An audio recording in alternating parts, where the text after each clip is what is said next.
Diversity Week wrapped up on the Tech campus last week, but some students finished up the celebration by creating a special keepsake.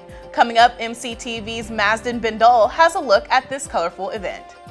Creative activities weren't the only way students could get involved last week. There were also plenty of opportunities for campus groups to bring awareness to the unique differences found across campus. MCTV's Emily Efren has a special look at one of those events next. And the Red Raider basketball team is only a few hours away from their biggest game of the year so far. MCTV's Brogan Stewart will be in with the preview of Tech versus Michigan, along with a look around Tech athletics in sports. This is the MCTV Weekday Update.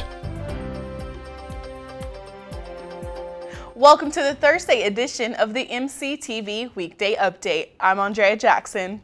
And I'm Jay McCully. Last week, the Texas Tech campus brought awareness to the many differences that make the Tech community a very unique place. That's right, Jay. Diversity Week is an annual tradition packed full of events hosted by groups from across campus.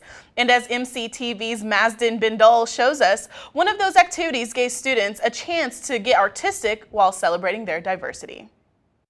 Last Thursday, students had the chance to attend the Identity Sand Art event put on by Student Activities Board as a part of Texas Tech's Diversity Week, a week aimed to celebrate the diversity of Texas Tech students. SAB Outreach Coordinator Jeremy Chesser believes that it is a great way to show the diversity of the students since each color has a different meaning. We planned on Identity Sand Art. Students will fill out a jar. Each color represents a different element of identity. So they'll go through sex, race, religion, sexual orientation, and top it off with the community, and everyone fills it off with the Texas Tech Red Raider. Thank you very much. And now I have a piece that is uniquely me, an aspect of this event that students are loving. Having something to take home that's kind of like a visual representation of who you are as a person is a really neat thing that you can share with other people.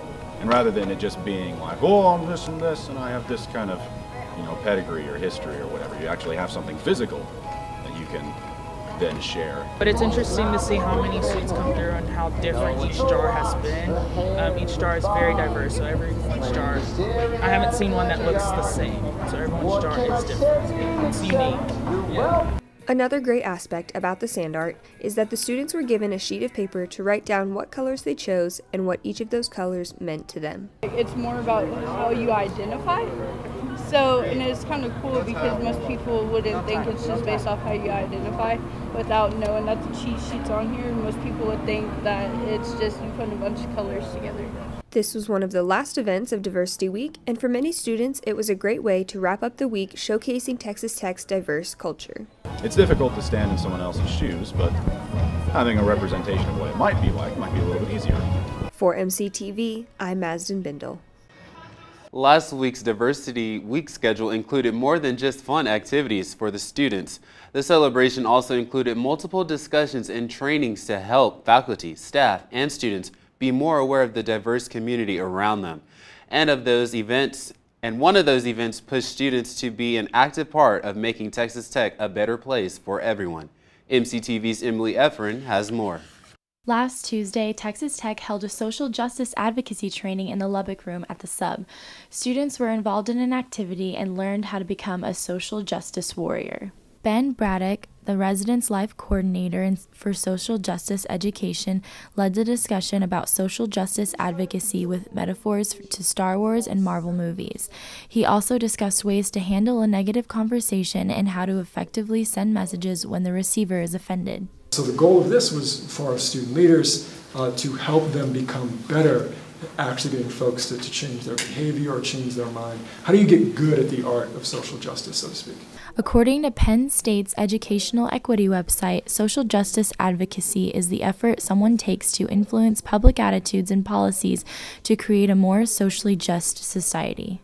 I have been really passionate about social justice and trying to learn myself and just feel the students could really benefit from as much education as possible. During the training, students participated in an exercise where they would add to or take off parts of a paper chain to represent statements they related to based on their sex, race, age, and more.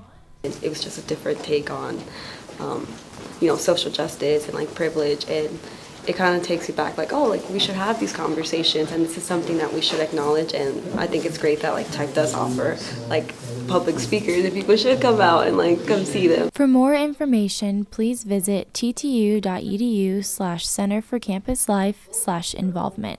For MCTV, I'm Emily Efren.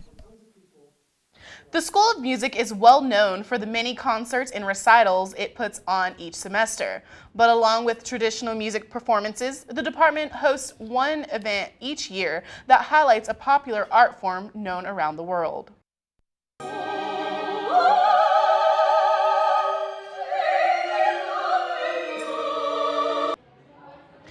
The annual Spring Opera was held last night in the Sub Allen Theater. Guests attending last night's show were treated to two different performances, The Medium and Gianni Schicchi. Both performances featured members of Texas Tech's Music Theater under the direction of Dr. Gregory Brooks. Both shows featured plenty of musical numbers, with The Medium being sung in English and Gianni Schicchi performed in Italian with English subtitles for the audience. Last night's event was one of the two operas performed during the school year. The School of Music hosts an opera in the fall. For a full calendar of events of this semester's performances, visit music.ttu.edu. The University Career Center hosts on-campus events throughout the year to give students the chance to network with employers from around the country. But yesterday, students were given a very different option to find a job or internship. Starting yesterday at 10 a.m., CareerEco.com hosted the Big 12 Virtual Career Fair. The fair was coordinated with all Big 12 schools to give students the chance to virtually network with companies and organizations.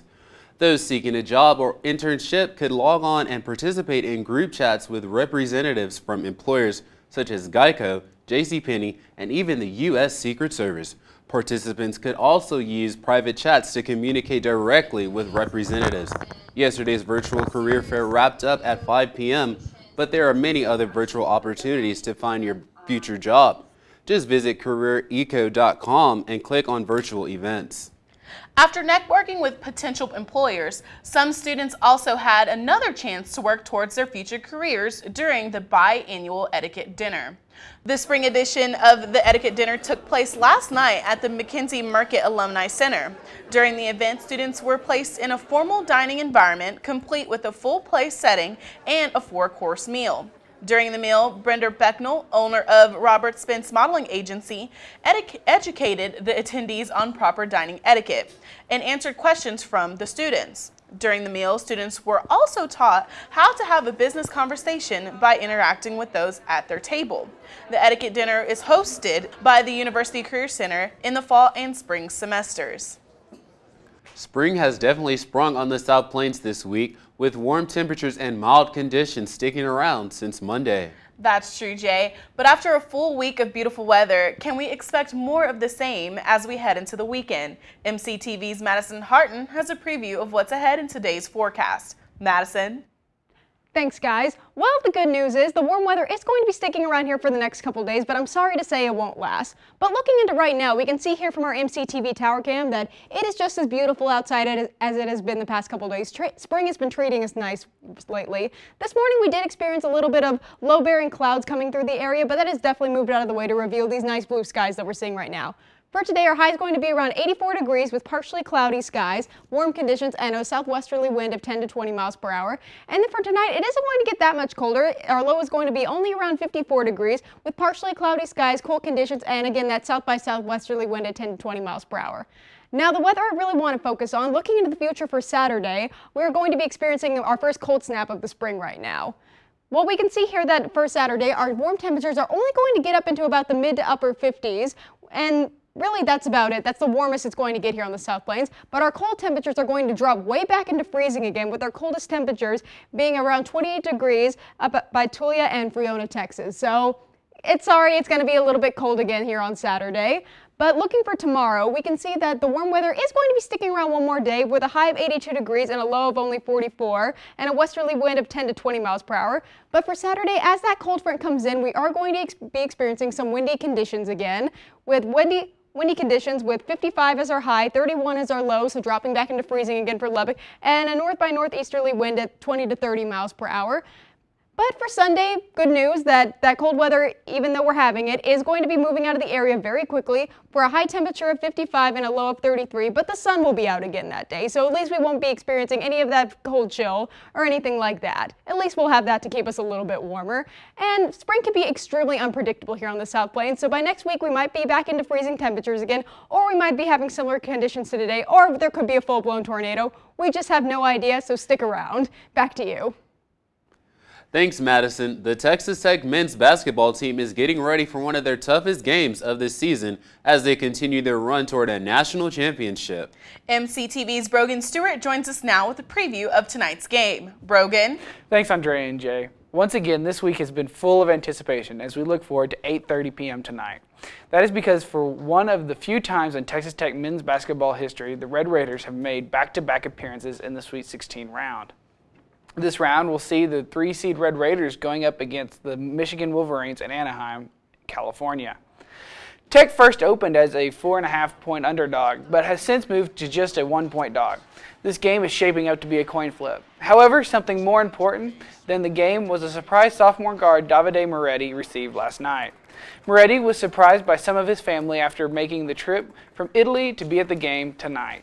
This goes to show that with this program, winning is important, but it's not the only thing that matters. The game is slated to be in the late game slot starting at 8:30 and can be seen on CBS. And there are also plenty of watch parties being held around town. Either way you choose to watch, be loud. And if you have a chance to be at the game, be even louder for the rest of us. With the win, Tech will play Saturday in the Elite 8 round against the winner of Gonzaga versus Florida State. Looking towards baseball, the Texas Tech baseball team will be heading to the Little Apple to play the Kansas State Wildcats in a 3-game series. The Wildcats are 11-14 on the season and 0-3 in the Big 12. So after a disappointing Big 12 opening series, the Red Raiders look to bounce back in this series and possibly gain a sweep on the road. Game 1 of the series will take place on Friday at 6 p.m. The rest of the series will be at 4 p.m. on Saturday and 1 p.m. on Getaway Day. All of these games can be seen on ESPN3 or heard on the Texas Tech Sport Network. On the other diamond, the 27-5 Red Raider softball team is also taking a road trip for their Big 12 series. The team has their sights on Ames and the Iowa State Cyclones. Iowa is 17-13 on the year and was swept in their only Big 12 series. First pitch for Friday is set for 4 p.m., 1 p.m. on Saturday, and 1 p.m. on Sunday. Make sure to follow the softball social medias to keep up with the games this weekend. That's all for sports. Back to you, Jay and Aundrea. Thanks, Brogan. Throughout history, people have often believed that animals have the ability to speak, even if it's not a language humans can understand. That's right, Jay. A new exhibition at the School of Art not only embraces the idea of animal communication, but it also encourages guests to try to understand what they are saying. Assembling Animal Communication is currently on display in the School of Art's Landmark Gallery. The exhibit includes multiple photos, videos, and even sound clips to help explore the idea of animals communicating through a relationship with their environment.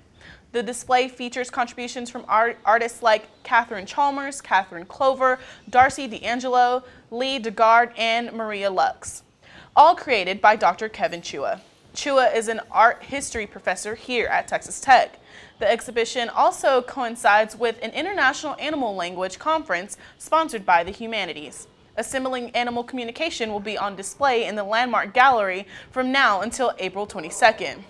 So, Aundrea, do you think animals can communicate? As much as I like to think that my corgi is special, I think we should just keep it real. We're going to keep it to the meows and the barks for now.